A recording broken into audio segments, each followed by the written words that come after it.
Welcome to royal twins ఆకుల. కార్తీక పురాణం 7వ అధ్యాయం శివకేశవార్చనా విధులు. వశిష్ఠుల వారు జనకునకింకనూ ఇట్లు బోధించిరి. రాజా, కార్తీక మాసము గురించి దాని మహత్యము గురించి ఎంత వినిననూ తనివి తీరదు. ఈ మాసంలో శ్రీ మహావిష్ణువును సహస్ర కమలములతో పూజించిన వారి ఇంట లక్ష్మీదేవి స్థిరముగా ఉండును. తులసీ దళములతో గాని బిల్వపత్రములతో గాని సహస్రనామ పూజ చేసిన వారికి జన్మరాహిత్యము కలుగును. కార్తీక మాసమందు ఉసిరి చెట్టు క్రింద సాలగ్రామం ముంచి భక్తితో పూజించిన ఎడల వారికి కలుగు మోక్షం ఇంతెంత కాదు. అటులనే బ్రాహ్మణులకు కూడా ఉసిరి చెట్టు కింద భోజనము పెట్టి తాను తినిన సర్వ పాపములు పోవును.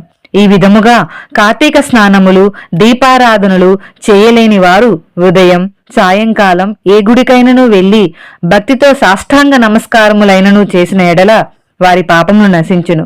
సంపత్తి గలవారు శివకేశవుల ఆలయములకు వెళ్లి భక్తితో దేవతార్చన హోమాదులు దాన ధర్మములు చేసినచో అశ్వమేధము చేసినంత ఫలము దక్కుటయే కాక వారు పితృదేవతలకు కూడా వైకుంఠ ప్రాప్తి కలుగును.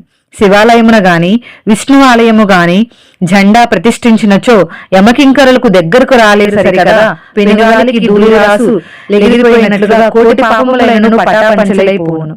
ఈ కార్తీక మాసంలో తులసి కోట వద్ద ఆవు పేడతో అలికి వరిపిండితో శంకుచక్ర ఆకారములు ముగ్గులు పెట్టి నువ్వుల ధాన్యము పోసి వానిపై ప్రమిదల నుంచి నిండా నువ్వుల నూనె పోసి ఒత్తిని వేసి వెలిగించవలను. ఈ దీపము రాత్రి బవలు ఆరకుండా ఉండవలను. దీనినే నందా దీపం అందురు. ఈ విధముగా చేసి నైవేద్యమిడి కార్తీక పురాణము చదువుచుండిన ఎడల హరిహరులు సంతసించి కైవల్యం మోసగెదరు. అటులనే కార్తీక మాసంలో ఈశ్వరుని జిల్లేడు పూలతో అర్పించిన ఆయు వృద్ధి కలుగును. సాలగ్రాములకు ప్రతినిత్యము గంధము పట్టించి తులసీ దళంతో పూజించవలను. ఏ మనుషుడు ధనము బలము కలిగి కార్తీక మాసమందు పూజాదులు సర్వడో ఆ మానవుడు మరుజన్మలో సునకమై తిండి దొరక ఇంటింటా తిరిగి కర్రలలో దెబ్బలు తింటూ నీచ స్థితిలో చచ్చును. కావున కార్తీక మాసము 9 రోజులు పూజలు చేయలేని వారు ఒక్క సోమవారమైనను చేసి శివకేశవులను పూజించినను మాస ఫలం కలుగును. కనుక ఓ రాజా, నీవు కూడా ఈ వ్రతమాచరించి తరింపుమని చెప్పెను. నమ శివాభ్యం నవయోనాభ్యం పరస్పరాశ్లిష్ణ వపుర్ధరాభ్యాం నాగేంద్రకన్యా వృషకేతనాభ్యాం నమో నమ Shankara పార్వతీభ్యాం.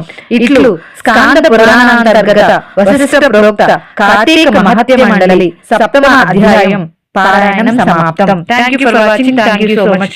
Please subscribe to our channel.